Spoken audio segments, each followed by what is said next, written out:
Salut les guitaristes, c'est Benjamin. Asturias, c'est un des monuments du répertoire de la guitare classique, une des pièces pour lesquelles on commence la guitare classique. Dès qu'on estime avoir le niveau, même si elle n'est pas si simple, on s'y attaque. Et une fois les premiers déchiffrages faits, on se retrouve à faire toujours les mêmes erreurs au même endroit. Pourquoi? Parce que parfois les guitaristes amateurs ou les étudiants répètent les passages les plus difficiles sans forcément les repérer et les travailler précisément. Et si vous ne faites pas ça, votre Asturias restera au stade de déchiffrage amélioré. Alors aujourd'hui, je vais vous jouer Asturias en vous montrant au fur et à mesure tous les pièges à éviter et surtout comment les travailler. C'est un arrangement du piano, donc parfois je vous montrerai ma version et parfois une version alternative un petit peu moins difficile. Alors pour avoir sous les yeux mon arrangement gratuit, cliquez sur le lien en description. Alors c'est parti, on attaque directement. Alors je ne vais pas vous montrer un à un les doigts, ça j'imagine que vous avez un niveau assez suffisant pour ça, donc je vais vous montrer vraiment les points clés. Alors avant de mettre l'accompagnement, on va parler vraiment de cette mélodie.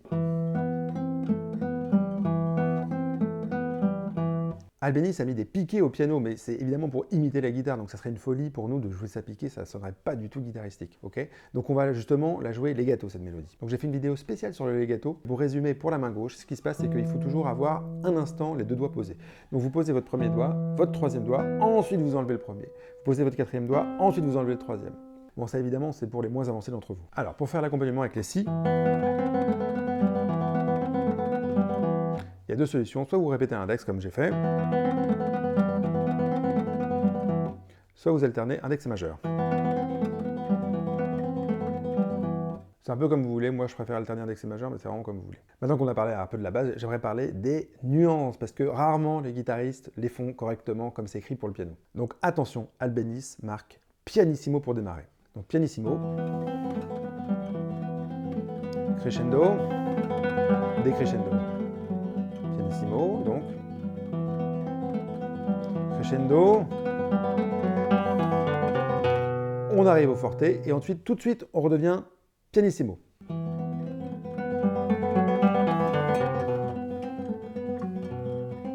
C'est pas si simple de rester pianissimo. Donc ensuite, on continue avec ces pianissimo, ces crescendo et décrescendo.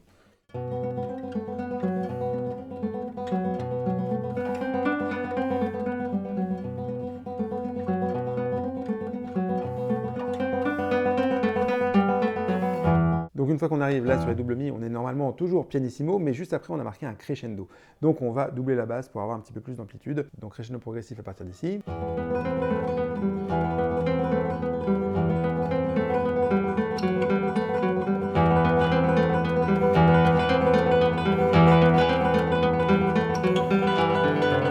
Bon, ça y est, là on a fini l'échauffement, on passe vraiment à la partie un petit peu plus méchante.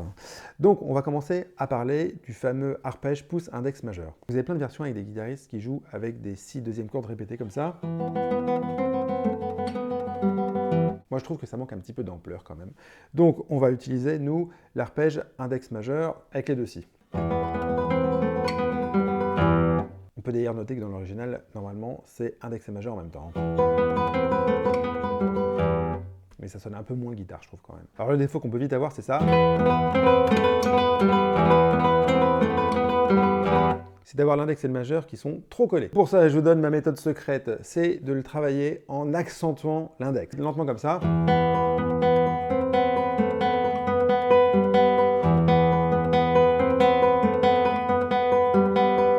Et ensuite, dans la vitesse, vous pensez vraiment à l'index.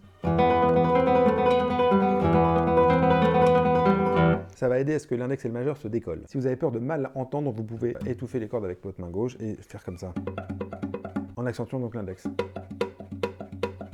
Et ensuite sans accentuer. Donc maintenant qu'on a bien nos accords avec pouce, index, majeur, on va passer à l'arrivée sur le premier accord. Donc avec ma version, je vous propose ça. Donc une fois qu'on est ici, sol à vide, ça va nous permettre de rechoper le si aigu avec le deuxième doigt, le mi ici, le ré à vide, le do grave, sixième corde, et là très vite, donc ne restez pas en quatrième position ici pour venir faire votre accord en septième position, ça sera beaucoup trop difficile, donc c'est bien d'avoir un doigté qui nous approche un petit peu. Donc ensuite on a ça. Alors ça va être pareil pour tous les accords et toutes les arrivées d'accords. Je vais vous parler beaucoup là de la main droite. Souvent on entend ça. Ce qu'on va essayer d'avoir, c'est notre triolet double qui ne s'arrête pas et tout de suite notre accord comme une surprise. Donc pour ça, on va déjà travailler la main droite. Donc vous avez vu, c'est bien de travailler étouffé pour bien entendre la précision. Donc l'idée, c'est vraiment de travailler toutes vos arrivées d'accords le plus serré possible. Donc vous pouvez vous entraîner sur les premiers accords. Donc déjà, pour bien travailler la main droite. Donc vous avez vu dans mon doigté, je pose en avance, grâce à ma mélodie, le quatrième et le troisième doigt qui vont me servir dans l'accord. Donc quatrième doigt qu'on glisse. Le si, on le fait avec le quatrième doigt. Le fa avec le troisième, on les tient. Et là, on va seulement avoir le premier doigt à bouger pour faire le barré et le deuxième doigt qui est quasiment déjà à sa place. Donc là, on parle de la main gauche. Il faut déjà avoir réglé votre rapidité de main droite. Et c'est pareil pour les autres. Donc vous pourrez voir mes doigtés avec les cordes à vide, etc. sur le PDF. On pose, comme dans l'autre doigté, le deuxième et le troisième doigt en avance. Et c'est pareil donc pour les accords d'après.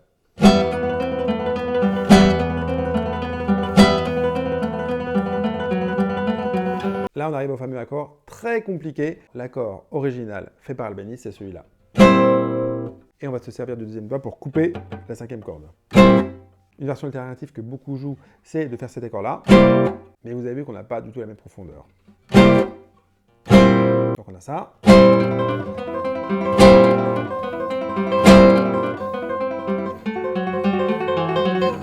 Et là, on croit qu'on retombe sur nos pattes, mais non.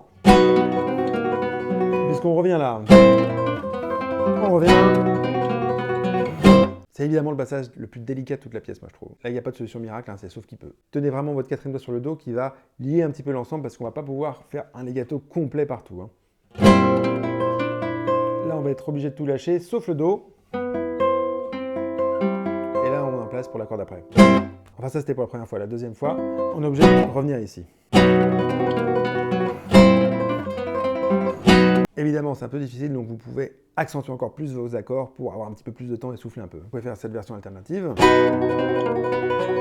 avec l'accord de Do septième.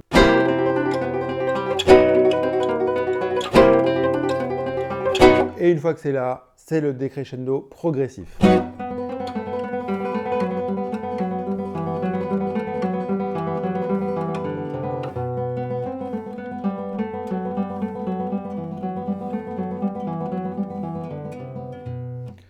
Ici, attention, vous avez un si grave qui doit tenir une blanche pointée à chaque fois.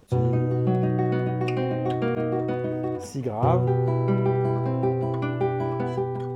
Si grave. Si grave. Sur cette mesure-là, si vous utilisez le premier doigt pour faire le si grave, vous n'allez pas pouvoir le tenir. Hein. Si vraiment il vous embête ce doigté, ne vous inquiétez pas, des très grands guitaristes ne s'embêtent pas du tout. Mettre le premier doigt sur le si grave et le lâchent. Désolé les typos, j'étais obligé. Ensuite, vous avez l'arpège final dans les aigus.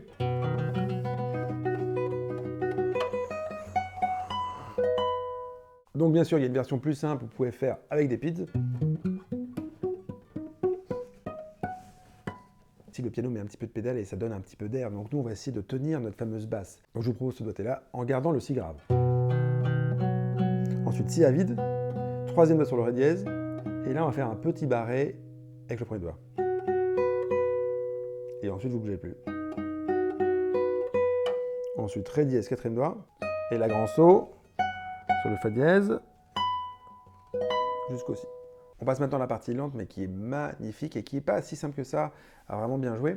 D'abord, on va commencer avec ces fameuses octaves. Alors, ces fameuses octaves, elles représentent les chants espagnols très profonds, et l'idée, c'est de les jouer legato.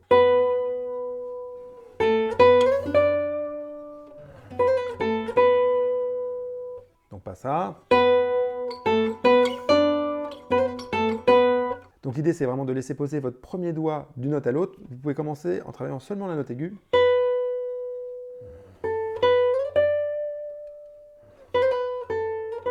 Ensuite, vous rajoutez le troisième doigt. Alors, selon l'état de vos cordes, ça peut faire beaucoup de bruit. D'accord, là, j'ai les cordes un petit peu vieilles, donc ça va à peu près.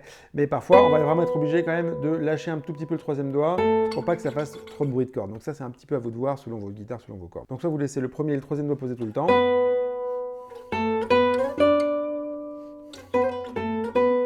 Soit vous lâchez le troisième doigt vraiment dans les grands déplacements. Donc vous, là, vous le lâchez. On n'a pas forcément besoin, ça dépend un petit peu. Par contre, vous le lâchez pour aller sur le ré. Et pareil, vous le lâchez pour revenir sur le si. Donc Donc une petite astuce quand même pour faire un petit peu moins de bruit avec ce troisième doigt sur cette quatrième corde, c'est de ne pas le poser avec le bout du doigt, mais un peu plus avec la pulpe ici. Il faut le poser un peu plus à plat.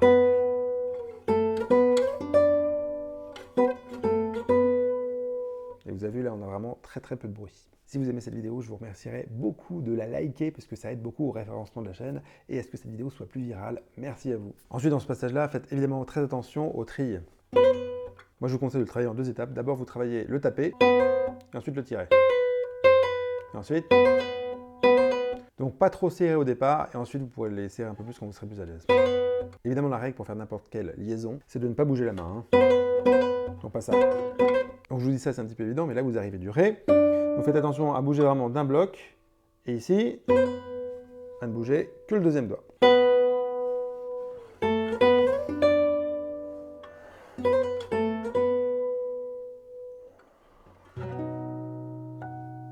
Petite chose à faire attention avant les accords, quand vous avez ça, de couper bien avant de faire votre accord.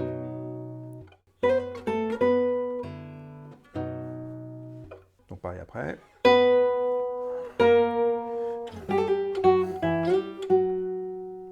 Vous coupez. Donc moi j'aime bien ce doigté là d'ailleurs, parce qu'il y a quand même le mi aigu qui va vivre pendant qu'on va se déplacer. Donc ensuite, attention encore au tri ici.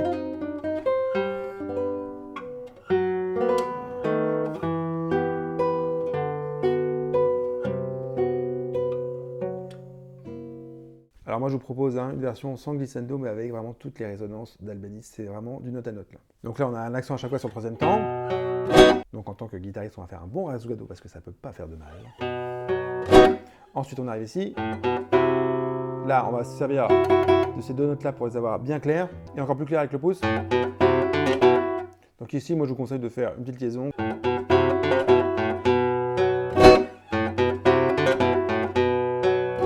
Donc cette partie-là, normalement, elle est en octave.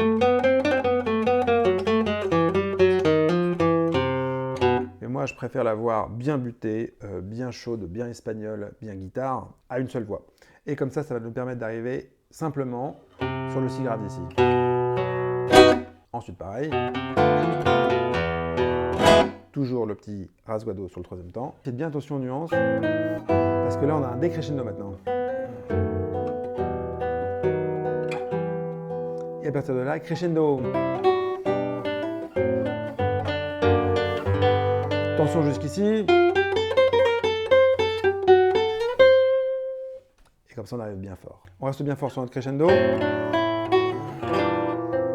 Et là, pareil.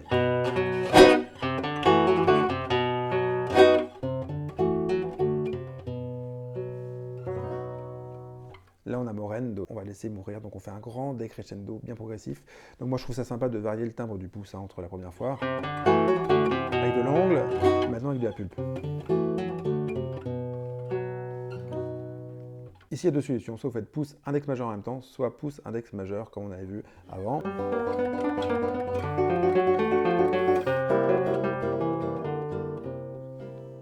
Donc la grande différence des octaves, c'est que maintenant vous êtes pianissimo.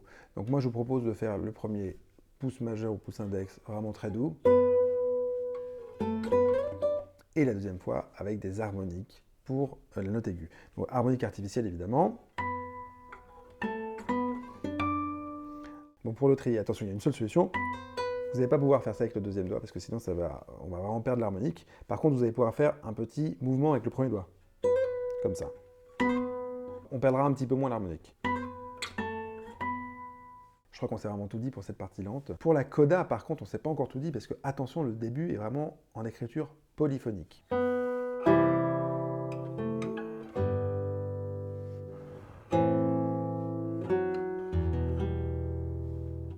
Albéniz met la mélodie au sol. Sol, la, si. Comment est-ce qu'on le sait? C'est parce qu'on sait que la note aiguë est en blanche pointée, donc du coup ça ne peut pas être la mélodie. Il a l'index avec le mi. N'hésitez pas à aller voir mon tips d'ailleurs pour faire ressortir une note dans un accord. Par contre ici la voix du dessus est vraiment indépendante. Mi, ré. Deuxième voix en dessous.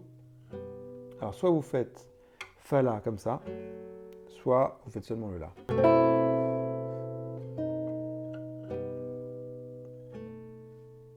Et pour la toute fin, Albéniz n'a pas mis de nuance, mais on peut imaginer que c'est vraiment pianissimo. Dans la version piano, normalement, pour ces 4 dernières mesures, on a ça. Mais je trouve que c'est très difficile d'aller vite à la guitare, enfin moi j'ai beaucoup de mal. Donc du coup, j'alterne le pouce, qui fait la mélodie, et l'accompagnement, index majeur annulaire, plaqué en même temps.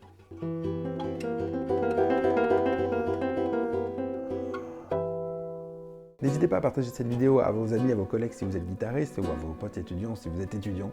En tout cas, dites-moi si ce format vous plaît, j'en ferai d'autres. En attendant, je vous propose un autre tuto sur le Testament d'Amelia. Et d'ici là, au revoir et belle musique à vous!